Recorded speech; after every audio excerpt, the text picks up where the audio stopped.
The crimson glow of plasma lights cast long shadows across the weathered metal tables of the Crimson Echo, a tavern nestled on the edge of Border Hub Station on planet Arcanus. The establishment had become a regular haunt for Zargal veterans, a place where battle-hardened warriors gathered to share tales of conquest across the galaxy. In the year 2475 by Zargal reckoning, roughly 80 years since humans had first ventured beyond their solar system, the atmosphere tonight was particularly charged. Captain Zylar Vron sat alone in the corner, his cold blue eyes reflecting the dim light as he nursed a glass of black liquor. His gray-silver scales gleamed dully under the plasma lamps. And at nearly 2.3 meters tall, the Dracor warrior cut an imposing figure, even in his worn battle armor. Veterans knew him as a seasoned fighter who had served in the border war against human colonies. But few knew the haunted look that crossed his face each time he took a sip of his drink. The tavern hummed with the usual chatter of soldiers reliving their glory days, boasting of conquests and victories. The Zargal Empire, a multi-species alliance of alien races, had been expanding its territory relentlessly, considering humans an inexperienced civilization that would be easy to subjugate. This sentiment echoed through every conversation in the tavern. On this dim-lit night, a sudden hush fell over the crowd as Colonel Morkan and his wife entered the establishment. Morkan was a high-ranking official, second only to the War Council itself. His imposing frame and decorations spoke of countless victories. Without ceremony, he made his way to Zylar's table, drawing all eyes in the room. "Captain Vron," he announced, loud enough for the entire tavern to hear. "I believe these fine warriors would benefit from hearing your experiences on the frontier. Tell us about the battles you fought against the humans." The request sent a chill down Zylar's spine. The pride of Zargal military achievements had been touched. They all believed humans were weak, easily subjugated. But Zylar had witnessed tactics that made even the hardiest Dracor warriors shudder. "With respect, Colonel," Zylar replied, his voice low. "Those are not tales for celebration." "Nonsense!" Morkan insisted, gesturing to the small stage at the center of the tavern. "Our young recruits need to understand what awaits them. The glory of conquest." Zylar's claws tightened around his glass. The conflict within him was palpable, facing painful memories and the brutal actions he had participated in while worrying that revealing certain secrets might shake the very foundation of Zargal's dominance. Yet the expectant gazes of the gathered warriors bore into him, all hungry for tales of glorious victory, though perhaps fearful of learning that humans were not as easily defeated as they had been led to believe. With reluctance, Zylar rose and made his way to the stage. The tavern fell silent as he stood before them, his battle-scarred frame illuminated by the crimson light. "You want tales of human warfare?" he began, his voice resonating with a gravelly edge. "Very well, but I warn you, these are not stories of simple conquest. These are accounts of horror that will haunt your dreams, just as they haunt mine." His gaze swept across the room, noting the eager faces of young recruits and the hardened expressions of veterans.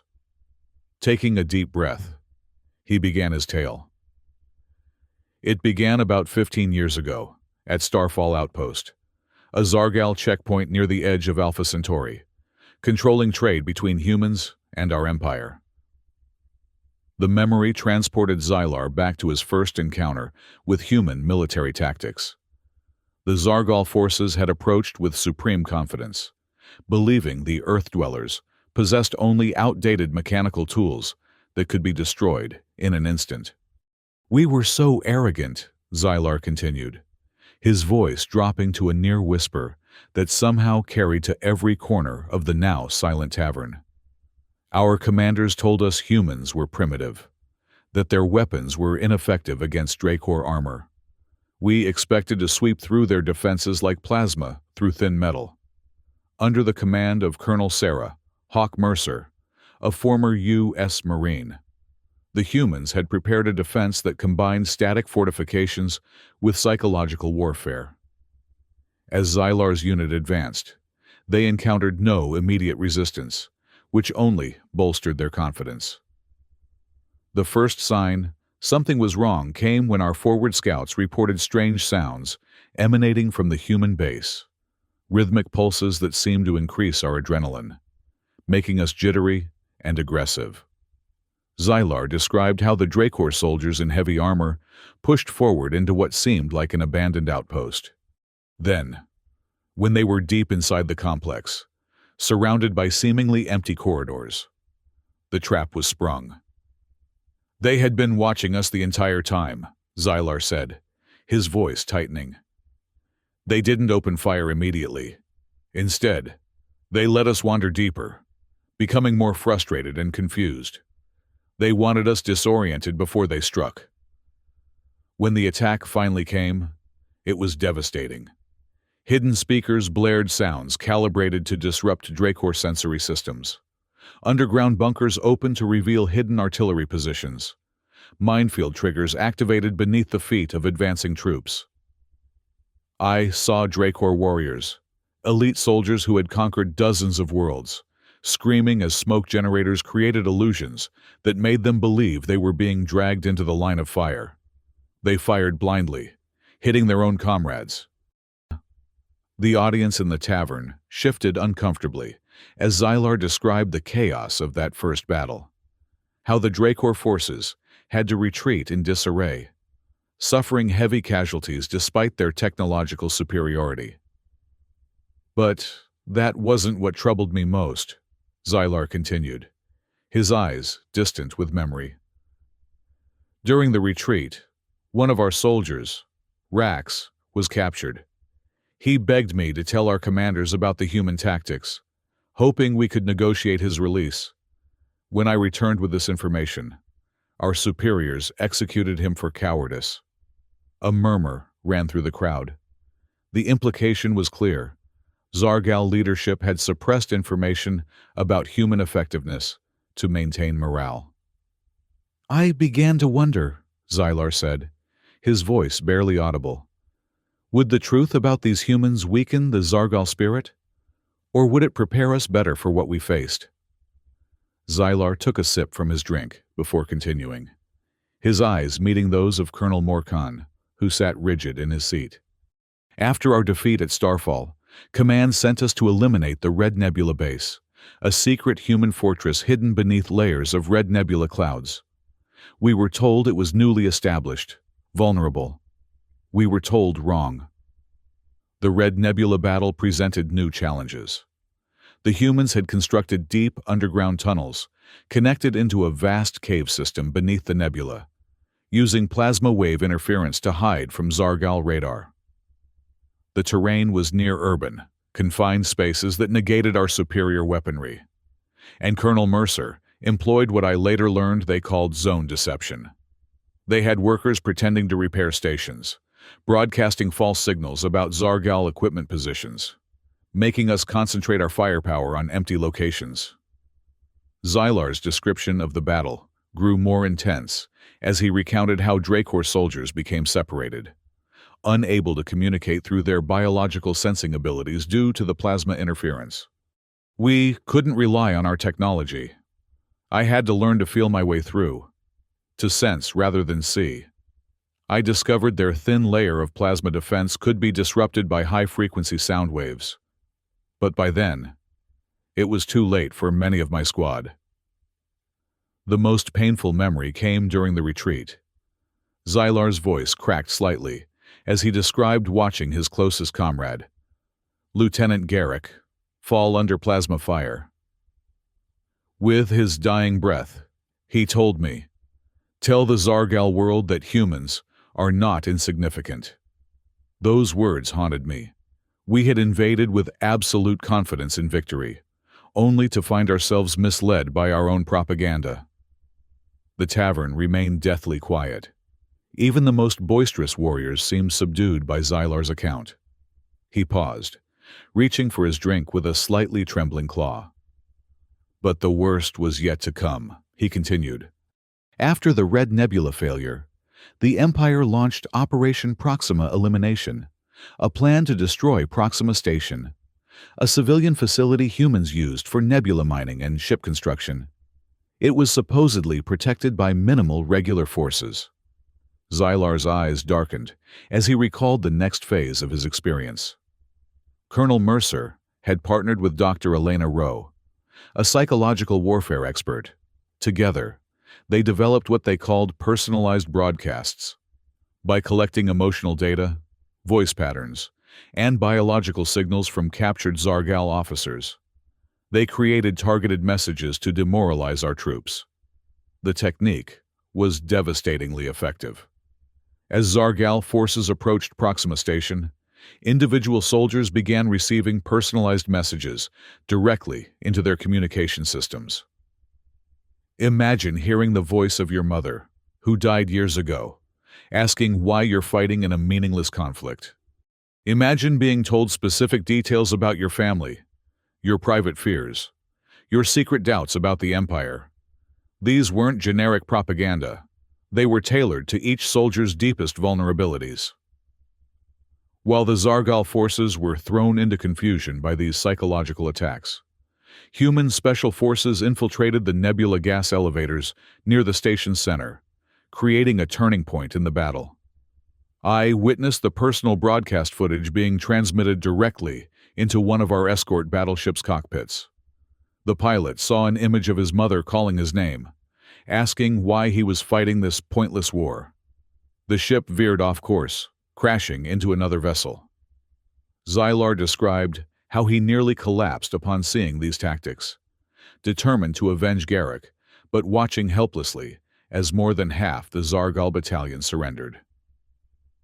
Proxima Station wasn't completely destroyed, but our regular forces suffered heavy losses and had to retreat hastily. The humans had demonstrated a powerful concept. Warfare without ammunition could still achieve victory. Colonel Morcan's expression had grown increasingly troubled as Xylar spoke. Other officers in the room exchanged uneasy glances. This was not the tale of glorious conquest they had expected.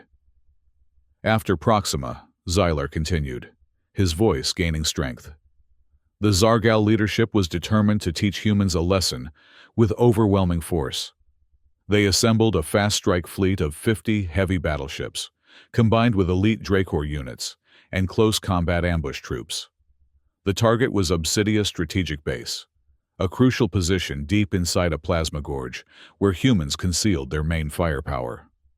This would be the most harrowing part of Xylar's tale, and the tavern's atmosphere grew tense with anticipation. Dr. Rowe deployed what they called the plasma trap. Using the natural plasma fields in the gorge, they positioned static electricity clusters capable of neutralizing our heavy weapons fire.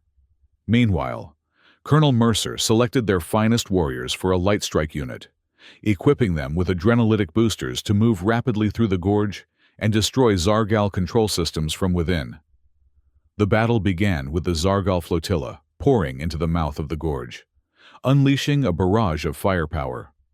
But the plasma beams were caught in the static traps, rendering the heavy vessels immobile, stuck in the middle of the gorge.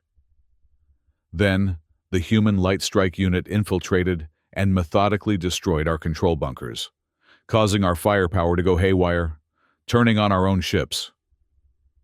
In the midst of this chaos, Xylar found himself in direct combat with Colonel Mercer in the center of the gorge, surrounded by swirling plasma smoke and flashing lights. They exchanged blows and sword strikes, the Dracor close combat weapon of choice, at the edge of a fractured terrain cliff, with human anti-aircraft fire raging around them. I thought I would pierce Mercer's armor with my blade, Xylar recounted, his voice dropping to a hush that had the entire tavern leaning forward. But my weapon, a Dracor plasma sword, was disrupted by the static field, temporarily losing power. Mercer used her acceleration booster to leap upward, knocking me down into the Obsidia mud. What happened next changed Xylar forever. As she stood over me, ready to deliver the final blow, She paused. She looked directly into my eyes and said, "You don't understand us, but I see through you. Your empire cannot win if it continues to underestimate its enemy." Then, she placed a static electricity cluster on my armor, immobilizing me in midair, preparing to finish me off. At that crucial moment, Lieutenant Kira Voss, a second human Special Forces operative, appeared and shot down Mercer's restraint mechanism, rushing in to save her comrade. In the ensuing chaos, Xylar's left arm was broken, and he fell into a bubbling plasma zone, seemingly dead. "But I didn't die," Xylar said, raising his left arm, now visibly cybernetic, for all to see. "I survived, though I lost my arm, and strangely, it was human medics who initially treated me." The revelation sent ripples of shock through the audience. Being treated by the enemy was almost unheard of in Zargal military doctrine. As I recovered from shock, my rage turned to confusion. Why had I been saved rather than executed? Why did the enemy seem to respect me so deeply? Xylar described a pivotal meeting between himself and Mercer. She had taken him to the edge of the gorge, showing him human civilians evacuating their wounded. She told me, "We don't fully understand you, but we know this. Everyone has family, dreams, fears. War isn't for pleasure. War is for protection. When you understand that, you'll see we're only temporary enemies." The impact of these events spread beyond the immediate battle. The remaining Dracor warriors were forced to retreat, taking the surviving Xylar with them. During his recovery in a planetary hospital, Xylar questioned his role. "I had fought for a blind empire, but now I wanted to tell the truth," he said. "I began keeping a journal, promising myself I would recount every detail of the Obsidia battle, every horror I had witnessed." The tavern remained silent as Xylar reached the conclusion of his narrative. Colonel Morkan approached him again, his expression conflicted. "Tell the whole story, Xylar," Morkan urged in a low voice. "But how can you do it without making listeners despair about the Zargal Empire?" Xylar stood tall before the gathered crowd, recounting in detail each battle, from Starfall to Obsidia. Each segment was accompanied by haunting memories, biological reactions to personalized broadcasts, images of Dracor corpses deformed by plasma. The reaction from the audience was telling. First silence, then quickened breathing, trembling shoulders. Young recruits startled, no longer eager for combat. Older officers sat curled up, questioning. How did we misjudge humans so badly? As Xylar concluded his account, his voice gained a passionate intensity. "I don't share these stories to spread fear, but to awaken awareness. War isn't glory. War erodes humanity and creates eternal enemies. If we continue fighting without learning to understand our opponents, we only offer ourselves up as defeated generals." Colonel Morkan's gaze dropped. He nodded, acknowledging. The Zargal need to expand diplomatic channels with humans, instead of using force. The tavern lights dimmed. The sound of clinking glasses subsided. Xylar tucked away his journal, pages soon to be published throughout the Empire. The tavern door cracked open, plasma wind from space blowing in, promising an uncertain future but opening opportunities to seek peace. The crimson lights of the Crimson Echo seemed to pulse in rhythm with the stunned silence that followed Xylar's tale. For several long moments, no one spoke. The only sound the faint hum of the station's environmental systems and the occasional clink of a glass being set down with trembling hands. Captain Xylar Vron remained standing, his imposing Dracor frame silhouetted against the bar's dim lighting. His cybernetic left arm gleamed dully, a permanent reminder of the battle at Obsidia Gorge. The veterans who had come expecting tales of glory sat stunned, their expressions ranging from disbelief to horror to reluctant understanding. Colonel Morkan was the first to break the silence, rising slowly from his seat. His scales had taken on a paler hue, whether from the lighting or from the impact of Xylar's words. It was hard to tell. "You speak of tactics we were never trained to counter," he said, his voice carrying across the now silent tavern. "Psychological warfare that targets individual minds, rather than bodies. This is concerning." A young Dracor recruit near the front, barely out of military academy, raised a trembling claw. "But sir, we were taught that humans are technologically inferior, that their biological structures make them weak compared to Dracor physiology." Xylar fixed the young soldier with his penetrating gaze. "And that is precisely why we continue to lose. We judge them by their physical attributes, by the weapons we can see. But their greatest weapon is their adaptability, their understanding that war is fought in the mind as much as on the battlefield." An older veteran in the corner slammed his drink down. "This is defeatist talk. The Zargal Empire has conquered 100 worlds. Humans are merely another species to be subjugated." "Is that what you believed at Proxima Station?" Xylar challenged, turning to face the veteran. "I recognized your insignia. You were there, Commander Vrex. You saw what their personalized broadcasts did to our forces. How many ships did we lose because pilots heard the voices of their dead mothers in their communication systems?" Commander Vrex's scales rippled with emotion, but he offered no rebuttal. Colonel Morkan moved to stand beside Xylar, addressing the gathering.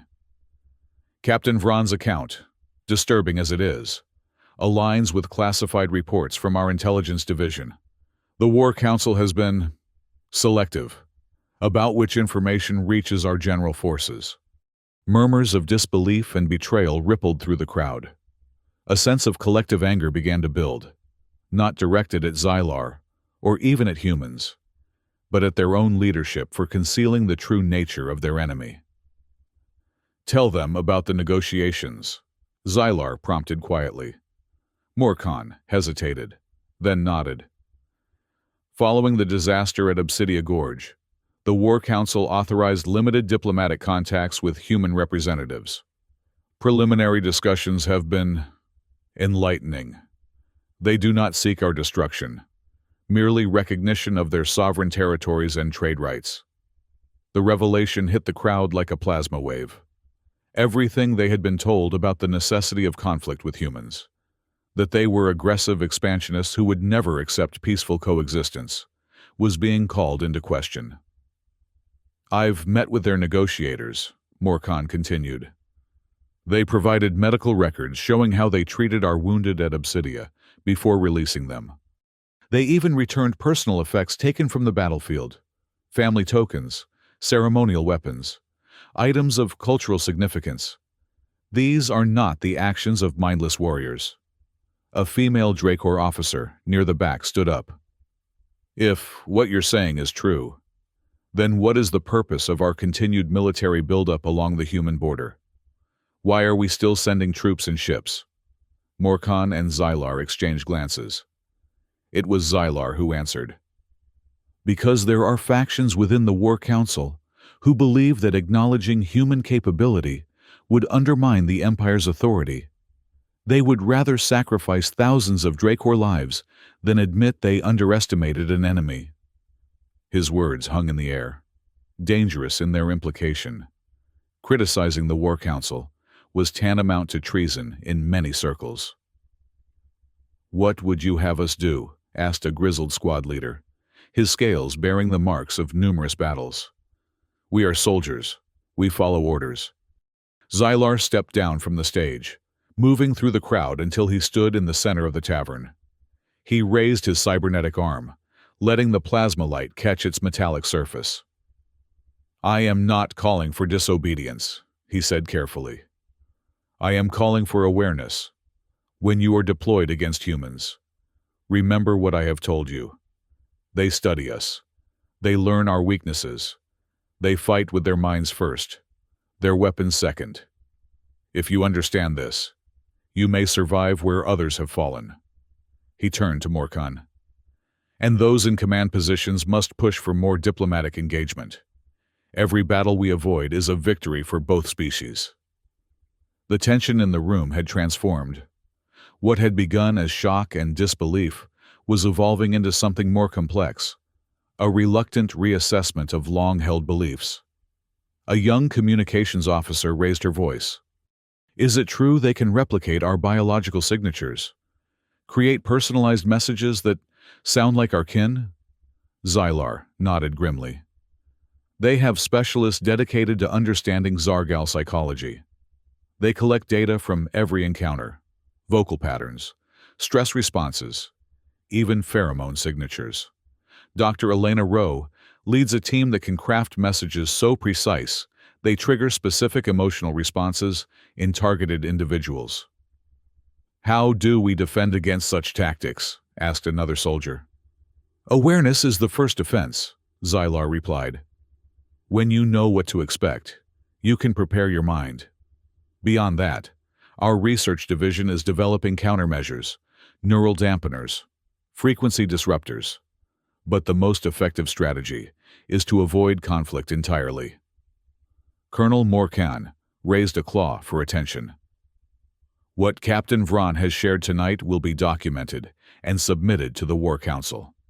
I cannot promise it will change our official stance, but it will add weight to those of us advocating for a diplomatic solution." The atmosphere in the tavern had changed entirely from when Xylar had begun his tale. The boastful camaraderie had been replaced by somber reflection. Veterans who had entered seeking tales of glory now sat in small groups, speaking in hushed tones about battles they had fought, wondering if they had been misled about the nature of their enemy. Xylar returned to his corner table, exhausted by the telling, reliving those moments, the horror of seeing fellow Drakor warriors driven to panic by psychological warfare, the confusion of facing an enemy who understood them better than they understood themselves, had drained him completely. Colonel Morkan joined him, sliding a fresh glass of the black liquor across the table. "The War Council will not be pleased that you spoke so openly," he said quietly. Xylar took a slow sip, feeling the burning sensation travel down his throat. "The troops deserve to know what they face. Better they learn it here than discover it when plasma is burning through their armor. Some will call you a sympathizer. Say you've been compromised by your contact with humans." "Let them," Xylar replied, his voice weary but determined. "I've seen enough death on both sides. If my reputation must be sacrificed to prevent more senseless casualties, so be it." Morkan studied him thoughtfully. "You said Mercer spared your life at Obsidia. Why do you think she did that?" Xylar stared into his drink, watching the black liquid swirl. "She told me later, during my captivity, that they needed survivors who understood the truth, that humans weren't fighting for conquest, but for survival. She believed if enough Zargal warriors witnessed their tactics firsthand and lived to report them, eventually our leadership would be forced to reconsider the conflict. A psychological strategy even in mercy," Morkan mused. "Everything they do serves multiple purposes." Xylar agreed. "It's what makes them so formidable. Where we see distinct categories, combat, diplomacy, propaganda, they see interconnected tools." As the night wore on, more soldiers approached Xylar's table, asking questions about specific human tactics, seeking advice on how to counter psychological warfare techniques. He answered patiently, emphasizing again and again the importance of understanding that humans fought differently, not better or worse, but in ways that Zargal military doctrine had failed to anticipate. Near midnight, as the tavern began to empty, a young recruit approached, her scales still bearing the bright sheen of youth. "Captain," she said hesitantly, "I ship out to the border region tomorrow. If I encounter humans, is there anything I should know that you haven't already told us?" Xylar regarded her thoughtfully. So young, so unprepared for what awaited her. He gestured for her to sit. "Remember this," he said softly.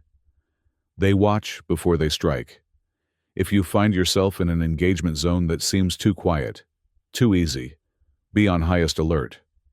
That is when they are studying your movements, preparing their response." She nodded earnestly, absorbing his words. "And one more thing," Xylar added. "If you are captured, remember that how you treat them will influence how they treat you. They respect courage, but not bravado. They value honesty, but will detect deception. Be dignified, even in defeat." "You speak as if you admire them," she observed cautiously. Xylar's expression remained neutral. "I respect them as worthy opponents. Understanding is not the same as admiration.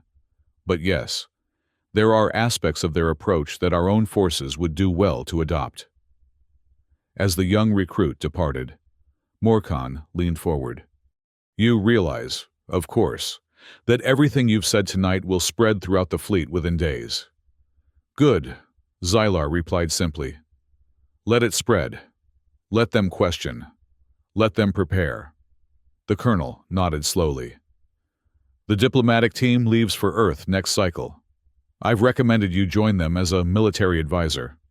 Xylar looked up sharply, surprise evident in his expression. "The War Council approved this." "Not unanimously," Morkan admitted. "But those who have studied the Obsidia defeat in detail supported the recommendation. You understand humans better than most of our commanders. And they know you, or at least, they know of you." The implication was clear. Xylar's experience as a prisoner, his direct interaction with Colonel Mercer and Dr. Rowe, made him valuable in a diplomatic context. It was an unexpected turn in his career, from frontline warrior to potential peacemaker. "I'll consider it," Xylar said, though they both knew he would accept.